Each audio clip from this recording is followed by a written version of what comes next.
Hello, Thrive Loud listeners. At Thrive Loud, we are always connecting you, the listener, with amazing leaders that are thriving in their lives, their businesses, and their passions. We also have had hundreds of thriving women that have been featured on this podcast. Continuing this important effort, Thrive Loud with Lou Diamond, Success.com, and Clubhouse have joined together to create a special series called Elevating the Brilliant Minds of Women. You'll get a chance to learn about these incredible initiatives of women across the globe, hear about how they are thriving, and how you can connect with them today. Enjoy this amazing conversation, and after the episode, learn more about this powerful initiative.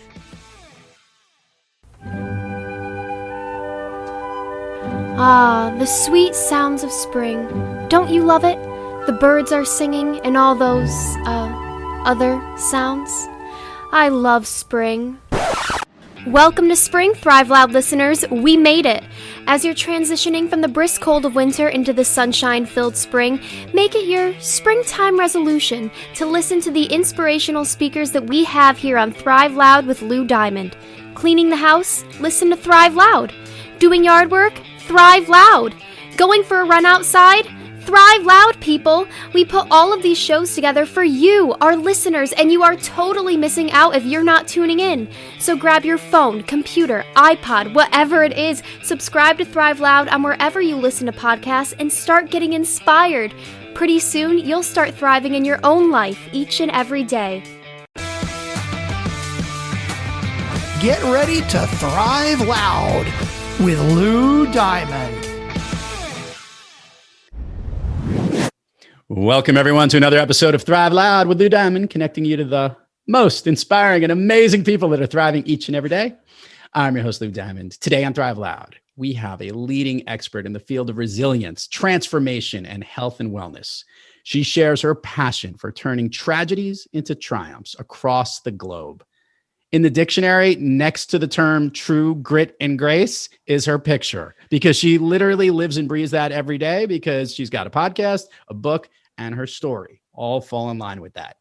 In our continued effort to elevate the brilliant minds of women with Success.com Thrive Loud listeners, Amberly Lago. Amberly, how are you today? I am so excited and honored to be here with you. Thank you so much for having me on. I absolutely love your podcast, so I'm excited to be here. So I'm equally as thrilled. One, Amberly was there in the room where it happens, as I like to say, where we were in this room and everybody was talking. And actually, it was Amberly who was speaking, and she was talking about challenges of women getting on the stage and speaking events. And we were having this back and forth. And I was listening to this. I'm like, we got to elevate these superstars. And that's where I just said, we got to start this whole program. And that's what we did. And she was like the first to raise her hand. But what's even better, listeners can't appreciate this as much as I am. I get to see her right now, because most of the time we're connecting in Clubhouse or other means, and we don't get to see one another. So isn't this great? I know. I was thinking about that before we started, because I was listening to one of the episodes you did with a TEDx speaker, and he was talking about like just knowing how to look into the camera and video and stuff. And that was such a great episode. He was talking about how Oprah was like the queen of staring into that lens.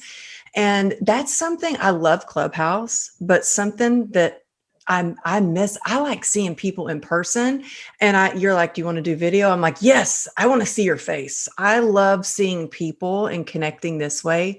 So I love Clubhouse, but this is so much better that I get to see you. I had this conversation. And for those listeners who aren't familiar with Clubhouse, it's the live audio platform that's an invite only thing on your right now on the iPhone platform that's been blowing up because there's just millions of listeners now. And it basically is like the chance to pop your head into a virtual conference and just kind of listen in all these different rooms. You and I are both speakers, and we usually are speaking to these audiences in person. And I was going to start off here actually saying, before we get to talk about your story, the work that you do, how much do you love the work that you do, connecting with people? Oh my goodness. I love it. It actually, where I was in a room on Clubhouse this morning, and they were talking about how do you stay motivated. And for me, my motivation and my passion and my heart is filled when I get to connect with people. Yeah. And when I have a message from someone where they've reached out and they said, because of you, I didn't give up. I'm like, that's what gives me the strength and the courage to keep going. And, I think so many of us have a story and we're like, oh, but who, for me anyway, I was like, oh, who cares about my story? Who cares what I'm going to say? Like I got, sometimes get those self-limiting beliefs and I have to nip them in the bud, because we all have an experience that someone can learn from or be inspired by. And so I love being able to go on Clubhouse and meet so many people. But I love in-person events, and I see more of those getting started, because you can feel the energy I can feel the energy of everybody there. And that's what just feeds my soul. And I love my work. And so sometimes I have to put limits on what I do, because I could literally do it all day and all night. And I'm like, oh, wait a minute. I have a family in there. I've got to get, this morning I was like, oh, I have to wake my daughter up for school, because I was actually on Clubhouse. And so, yeah, I love it. Awesome. I know your story. You know your story, but not all of our listeners do. And it's a truly amazing one. I'm going to ask you to give, I guess, the abridged version of it, so our listeners kind of understand what you had been doing. I don't want to go all the way to the womb. I just want to go to the main piece where you really recognized kind of maybe the gift you've been now giving to the world and the superpower that you have been embodying and helping others do. Can you share with the listeners a little bit of that personal story? Because I think it really will help connect them to you. Yeah. And, sometimes I forget that, it was 10 years ago that my life was turned upside down. And I think so many people right now with COVID, their lives have been turned upside down, whether they lost their job or their health has been failing or whatever it is. And so for 10 years ago, I was nationally recognized as a fitness coach. I was sponsored by Nike. I was the breadwinner of the family, married with 2 kids. I mean, seriously, living the California dream. I was finally like, I've made it. I'm happy. I'm successful. And all of that changed in the blink of an eye when I was hit by an SUV while riding my motorcycle. And I woke up from a coma, and they told me they were going to amputate my leg and that I had a 1% chance of saving it. And to have, running was my therapy. Fitness was my livelihood. And so I thought, wait a minute, 1%. Well, then that means there's still a chance. I want to find a doctor who's going to be willing to save it. And by the grace of God, we found a doctor. It took a lot to get me transferred to a different hospital. And over a few months, it took 34 surgeries. And that was actually over a period of a few years, the 34 surgeries. And I counted every single one of those, because going through anesthesia that many times and having your hair fall out and it felt like I was going to battle. Like I would get home from the hospital and I would prepare and try to get as strong as I could for the next surgery. But, they saved my leg. And the real journey began shortly after, when I was diagnosed with a nerve disease called complex regional pain syndrome, which leaves me in constant chronic pain. And so the really how I learned about resilience is my pain has been the biggest. I don't even like to say my pain, because I don't want to own it. The pain has been my biggest teacher. And to be told that I would be wheelchair bound forever, that I would be permanently disabled, not able to work, I was like, no, I want more. That cannot be the rest of my life. I mean, my brother is in a wheelchair, been in a wheelchair his whole life. That's just not what I wanted for me. I wanted to get back to chasing after my kids. I wanted to train clients again. And through that process of really digging deep to find the grit and a lot of prayers and support from amazing friends and family, and by the grace of God, I've been able to really rise out of the wheelchair and get my life back, but really find resilience. And to me, that is finding joy, no matter what your circumstances are. First of all, kudos to you for all the mindset. And it's actually something I wanted to ask when I heard your whole story.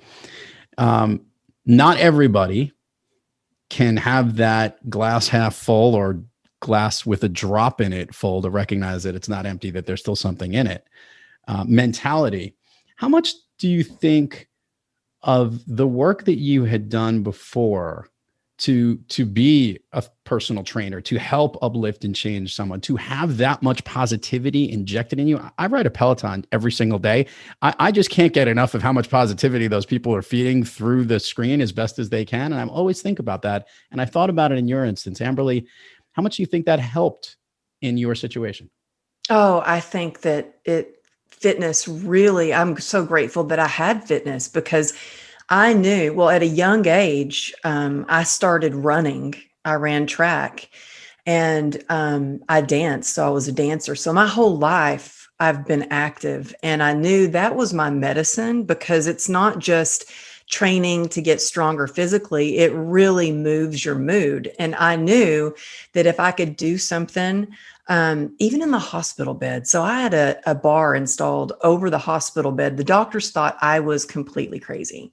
But I installed a pull-up bar over the bed so I could do pull-ups and keep my upper body strong because I was completely bedridden. Yeah. I had a friend of mine bring me some light dumbbells, and I did that not to be like, oh, I got to keep my muscle, but I really felt like, yes, if I could keep some muscle, that was great. But I was doing it because fitness is what gets your endorphins going.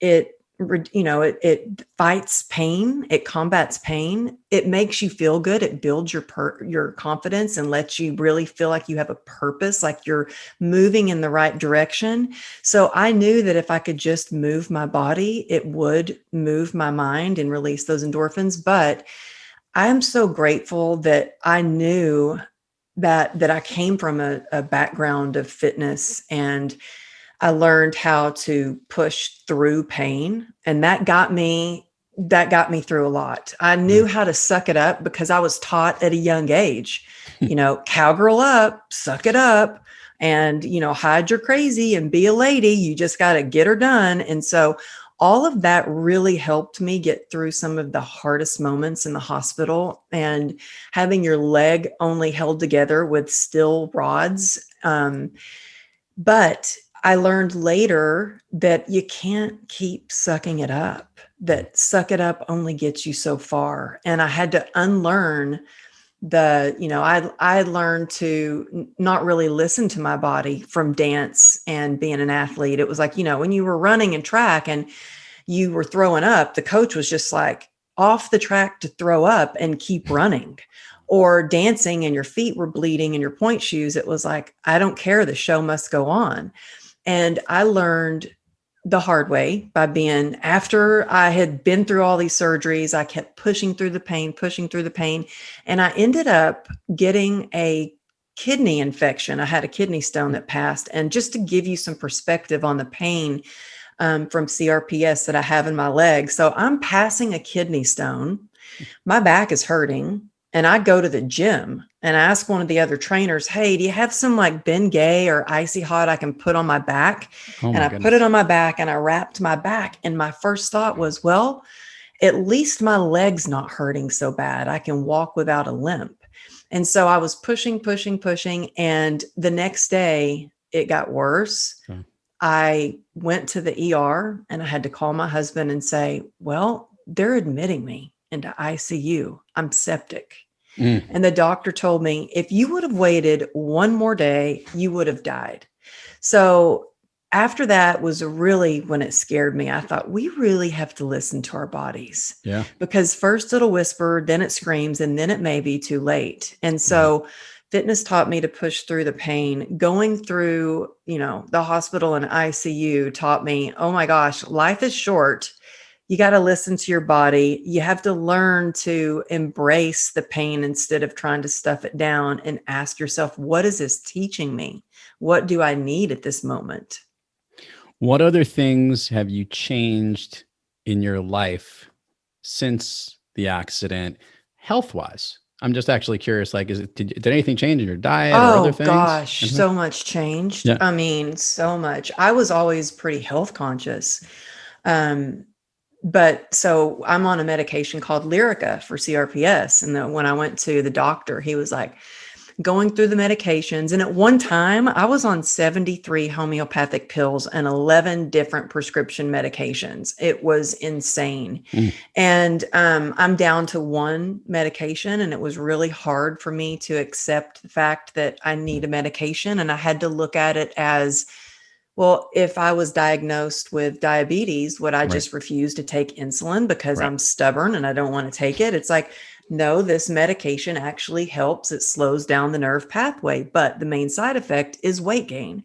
And I remember telling the doctor, well, I don't want to gain weight. And he goes, well, that's up to you. It's what you put in your mouth. And I was like, that put me in the driver's seat of my health. And we can all be in the driver's seat, and it's up to us. And you can't blame. Yes, I'm sure there are health conditions. My body has changed some since this. And, but I was like, okay, I have to be very careful about what I eat, and I don't eat inflammatory food. So anything, I can feel it as soon as I have sugar, or alcohol. Oh my God. So Lou, I turned into a full-blown alcoholic after this accident. I went from being in the best shape of my life. I was never a drinker, never a partier. I was career driven. I was like, and I thought when I had a drink and it alleviated some of the pain, I thought, well, this isn't the healthiest thing to do, but I guess it's what I'm going to have to do to get through every day with the pain. And one day I woke up going, oh my God, how did this happen? How did I become dependent on this? So I think we have to take a good hard look at ourselves, at our situation and everything that we're doing. And is it leading us to a healthier life? Is it getting us, closer to our goal? Or is it really slow? For me, it was slowly killing me. Yeah. So by the grace of God, I've been sober now since March 13th. So I just celebrated my sobriety this weekend, 5 years. And so I've changed a lot. I've gotten really super careful with what I eat. Because I know it affects how I feel. I cut out all alcohol because it was just this vicious cycle. And I remember thinking, how did a good girl like me end up like this? Like what?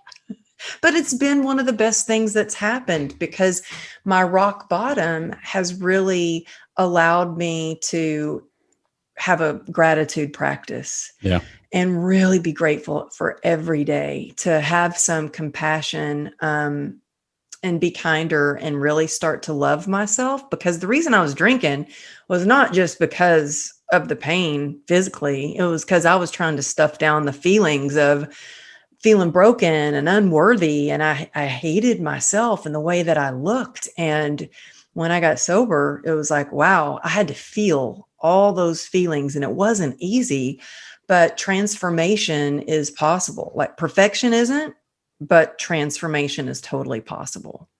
Let's hit the rewind and fast forward button at the same time. Share with the listeners when you actually got up and walked.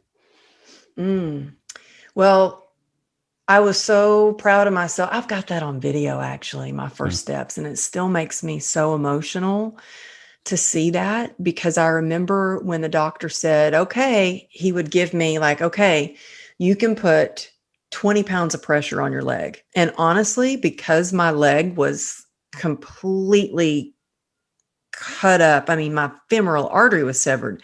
Yeah. My leg had compartment syndrome. And I had skin taken from the top of my leg to the bottom of my leg. And there was this fear when I finally got the okay to put 100% weight on my leg, that if I step on it, will it just fall off? Will it break? Will the metal hold it together? And so I remember I had Ruby was in the kitchen table, my youngest daughter. She was 2 years old, and she was sitting in her high chair. And we got the news from the doctor that I could put 100% weight on it. And this was about 5 months. So I'd been off of my leg for 5 months. I'd had bed sores. I was walking and taking that first step, and I lost 20 pounds of muscle. I looked like a skeleton. And my daughter, my 2-year-old, she's waving her hands and she's clapping. And it's just like, on days where I'm struggling, like yesterday, I went for a hike and I was like, oh gosh, I'm so tired. I'm kind of feeling like I don't want to climb this mountain and I should be doing other things. And I thought, oh my gosh, I am so grateful that I can, because for so long I was in and out of the hospital and I couldn't walk. And, the doctors told me it'd take 2 years for me to walk again. And at first, honestly, Lou, I thought maybe I was paralyzed at first, because I remember when the physical therapist came to the house and she said, okay, well, go ahead and lift your leg off the bed. And I couldn't move it. And so every single day, my goal, I think it's really important to set small goals, small, accomplishable, like goals that you can really accomplish. If I would have focused on, I want to be running a marathon again. I mean, I used to train people how to pace themselves for marathons. I was like, no, I had to focus on today. I'm going to stand up for 3 seconds. And tomorrow I'm going to stand up for 5. And that was hard. Then one of my biggest goals, believe it or not, was I want to be able to stand up long enough on my crutches that I can use the bathroom by myself. I don't have to use this bedpan. That's awesome. Oh, that's so humbling. Can I just tell you? And my husband still reminds me, don't you forget, I carried your bedpan for you. I'm like, I know, honey, I will never forget that. Neither will he, by the way. Yeah. Amberly, this is a question that I thought about, and then I'm going to reveal something that you don't know. The Amberly Lago, who was famous for being a fitness person X number of years ago, that everybody looked to, sponsored by all of that, had, quote unquote, as you just said, made it, whatever that was, versus the one that's looking at me today. Is this the same person? Is this a changed person? Is this a better person? Oh, I have completely shifted my perspective. And it's not something that I did and I'm like, okay, I'm resilient now, or I'm confident now. I am not. Those are things that I work on every day to strive to be. I'm constantly evolving and learning and growing. And I think that's what makes life so exciting. But I think it's important to know that in order to be resilient, in order to be confident, those are things that we have to wake up every day and be willing to work towards. And so every day I wake up, I start with gratitude, because there's days like today I woke up and I'm like, gosh, why am I hurting? Why do I feel like I'm 120 years old? Is it the rain? Is it, did I do too much yesterday? What is it? And I can get caught up in, I'm just not good enough. I'm not strong enough. How am I going to even go? What if my pain gets too bad and I can't talk to Lou? Or like all these things start going through my head. And I'm like, Amberly, get out of your head. Stay in your heart. What are you grateful for? And so I pray. I write down what I'm grateful for, and I have an accountability partner that keeps me in check, and we text each other every day, because I think that it's community is everything. I would not be here with you today if I didn't have support from an amazing community. I have a God squad and we check in on each other, and we're like, man, they flew to Berkeley when I got to do that TED Talk. My God squad was on a plane flying to Berkeley with me, and I think it's really important to have those people in your life. But I think, throughout the day, the easiest way to shift our perspective when we're feeling down, or we're feeling like, oh, I don't know how I'm going to do this thing, or we're feeling anxious, the easiest way to shift your perspective is to hunt for the blessings, to really pay attention to what you're putting your focus on, and focus on that 1% instead of the 99% of things that could go wrong, or, the negative. It's really important to focus on the positive. But I feel like I have so much more to learn. And as I learn, I'm passionate about is sharing all those things with others. And I think that's the thing. We heal and we grow, and then we share what we've learned with others. And that's how we build a strong community. Love it. You stole the thunder for all those who are out there, because I know you've listened to the show before, where I usually ask the guests, when you have trouble thriving, what practice do you seek or individual you seek out? Which I guess is this gratitude practice. Is there anything else that you do aside from that?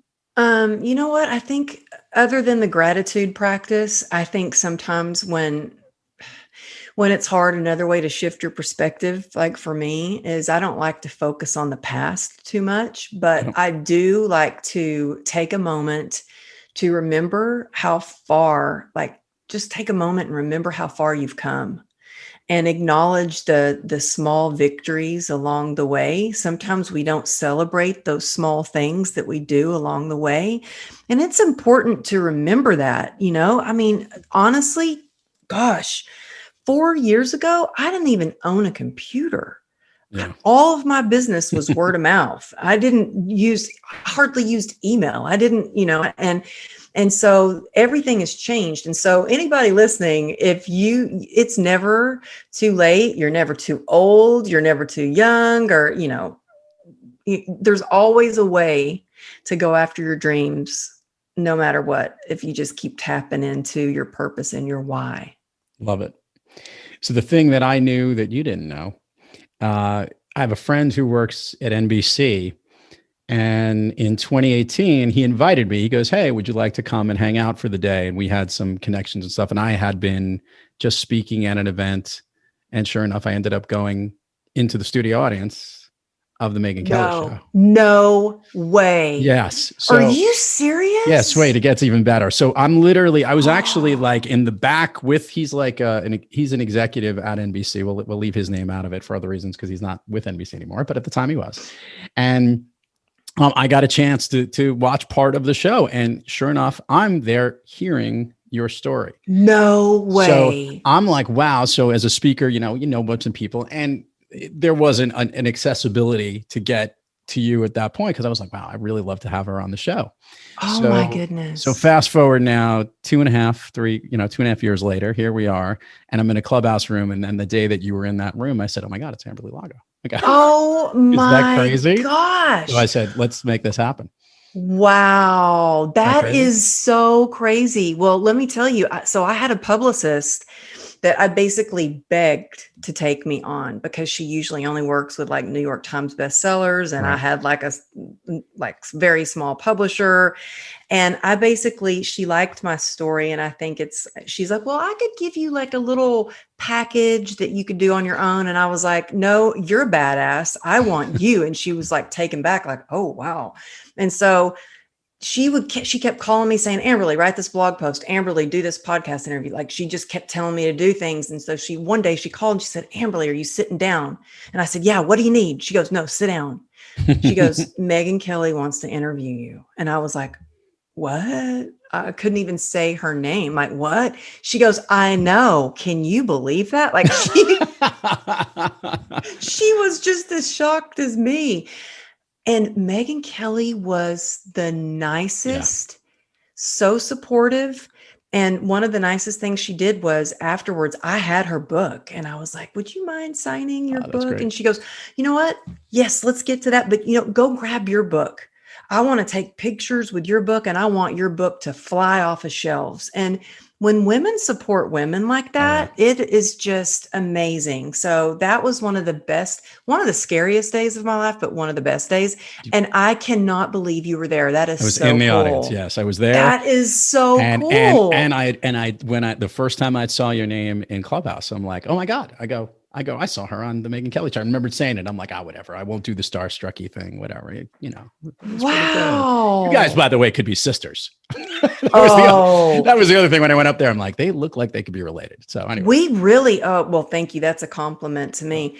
I really had a good connection with her. And on one of the commercial breaks, she leaned in to me and she's like, that part in your book when you said that you've got a PhD and suck it up. And I was like, oh my God, she actually read my book.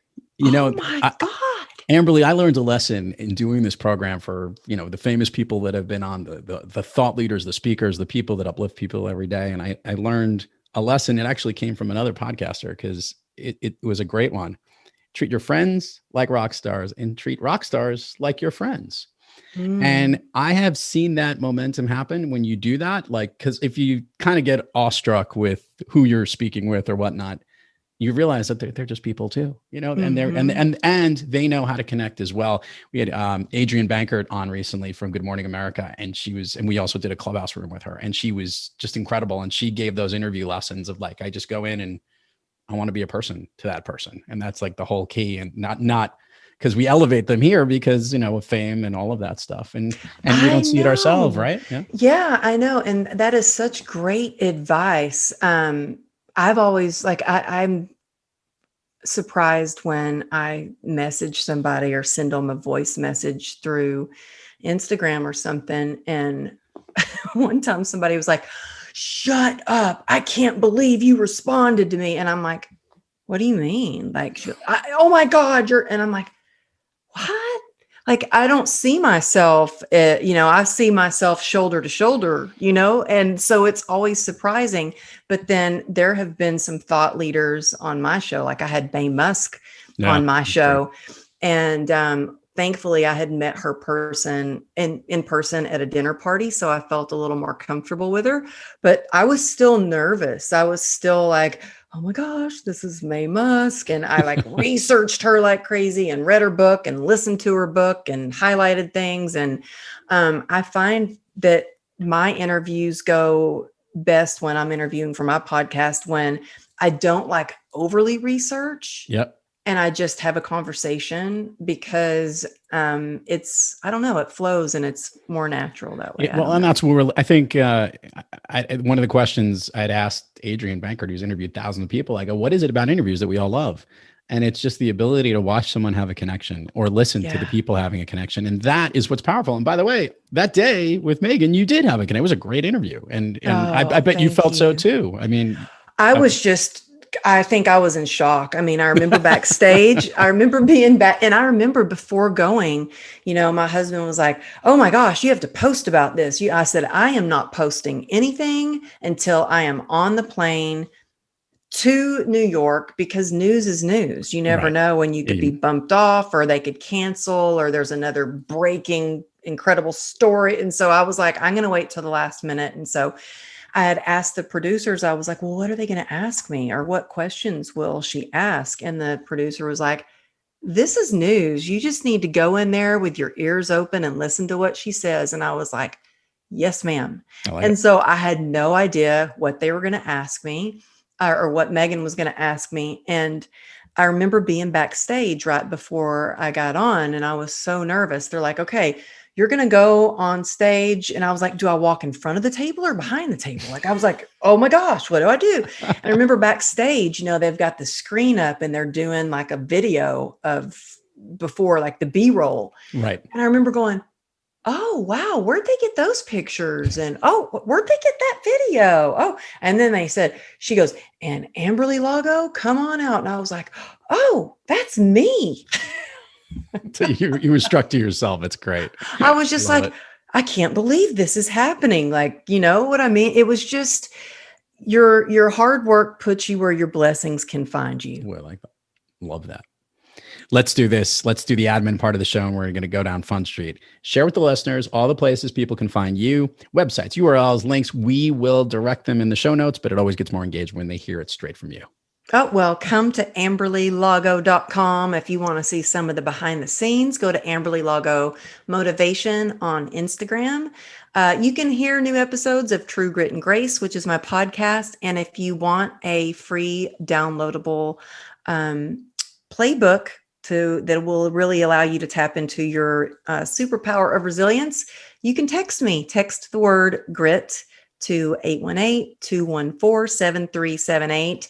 And you'll get your free downloadable playbook so you can play and have some fun. But really, reach out to me and tell me that you heard this with my amazing friend Lou that I'm just so grateful to be. I'm so glad we met on Clubhouse. Oh yeah. See, this is where those connections are good, where it is worth waking up at whatever hour in the morning you West Coasters have to do that. Right. I know. It was 6 a.m. this morning to do a room. And I'm like, oh, one was 4 a.m. And I'm like, I think I'm going to pass on that one. Not too much. You want to go down Fun Street with me, Amberly? I do. Let's have fun.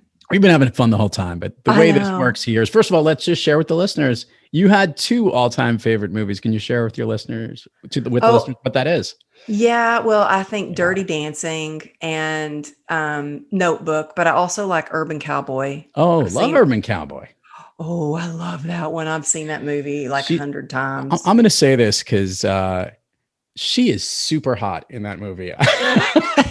Deborah Winger is a rock star in that. I love that movie. I love that. I had an F-250 for years. I had an F-250 for like 10 years. I just traded it. Did you have a license plate in the back that said, like it was Bubba and Sissy? Yeah. I love it. It's really funny. There's a story that the actor Scott Glenn had a really difficult time escaping being the bad guy from that movie. Remember, he was he is good at being bad. He's good at being bad. And it was a real, and look, most of his career, he ended up always being the bad guy. It took a long time for him to shift back to being, the good guy, which was an interesting, but it's a great movie. I like that one. Good call. Yeah. And very Texas. So I like that. Your original roots. Yeah. Okay. The way Fun Street works is this. I'm going to ask you a question. I want the first thing that pops into your head. I don't want you thinking too much of this. These are things that lift you up, make you feel good, motivate you, basically make you thrive. You ready? My daughters. Oh, I didn't even ask the question yet, but that's spectacular. I was giving you the catch for that, but now we know that your daughters make you thrive. I love that. Yes. Ready? I'm ready. Okay. A song you love to hear or that pumps you up. Oh gosh, I don't know the name. I'm so bad with the names of music. Give the artist. Believe. I think it's Believer. Believer. Oh gosh, I don't know the name. And all my daughter listens to is rap music lately. So I'm not a big fan. Like I like more, I don't know, not rap, and I turn it off with the cuss words. But I don't know. We'll skip that one. Favorite food that's not a dessert. Tacos. A favorite dessert. Frozen yogurt. An activity you wish you did more of. Hiking. An activity you wish you did less of. Sitting at my desk. Amberly Lago, if I snap my fingers and you can go anywhere in the world, where are you? I'm in Hawaii with my family on the beach, reading a book or listening to one of your episodes of Thrive Loud. Amberly Lago rocks. Amberly Lago, you seriously, this was better than I had anticipated, even on another level. I knew it would be good. I just didn't think it would be so spectacular. You rock. You're so fun. I just love hanging out with you.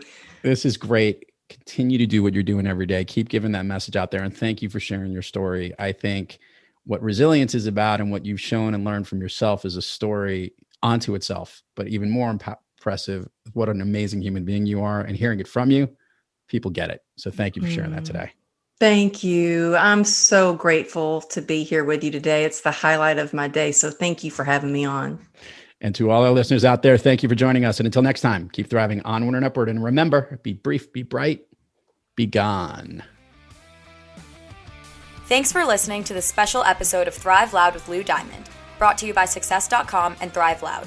To learn more about this great program and elevating the brilliant minds of women, head on over to thriveloud.com or success.com. And make sure to follow Lou at Thrive Loud everywhere on social media to learn more about this special series. Thanks for listening.